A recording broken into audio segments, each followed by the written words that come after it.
So today we're gonna make curry laksa. So the ingredients that we need to make curry laksa are these yellow noodles here, or you can use any other noodles that you prefer. So these are some cooked yellow noodles, and here are some about 500 grams of prawns, 500 grams of sliced chicken, and some chopped corianders, some fried tofu puffs, and some eggs, hard boiled and halved.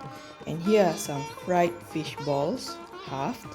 And here we have some bean sprouts that have been blanched. And here we have our curry laksa paste. And here we have our coconut milk. This is about 200 milliliter of coconut milk. So we will be only needing about 4 tablespoons of this curry laksa paste to cook the curry gravy for this curry laksa ingredients. Okay, so here in a frying pan, we need to heat up about 2 tablespoons of oil to stir fry our curry laksa paste. So we'll insert about 4 tablespoons of it.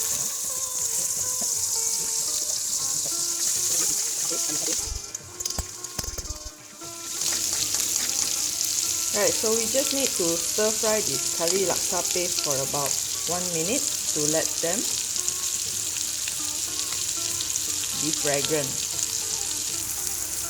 Okay, so once you see the paste has started to clump up together, meaning to say we can insert our next ingredient, which is our sliced chicken. Okay, so we'll insert our sliced chicken. We do not want to insert the prawns first because we do not want to overcook the prawns. So we just need to stir fry this chicken until they are cooked. Okay, so now our next ingredient will be our coconut milk. So this is about 200 milliliter of coconut milk. Just pour them all in. Give them a good stir.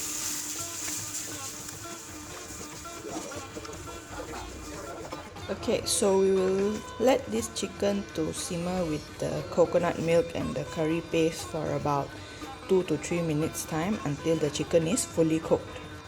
Okay, so now once we've seen our curry has slightly thickened, so we can insert our fried fish balls. Okay, so and these fried fish balls and our fried tofu puffs, give them a good stir.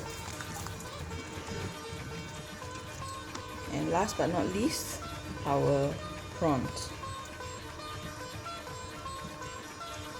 Okay, so now we just let it simmer for about 1 more minute until the prawns are cooked, and we can switch the stove off. Okay, so this is our curry laksa gravy that we have been cooking. So now it's done. So we just turn the flame off and we can serve it with our noodles.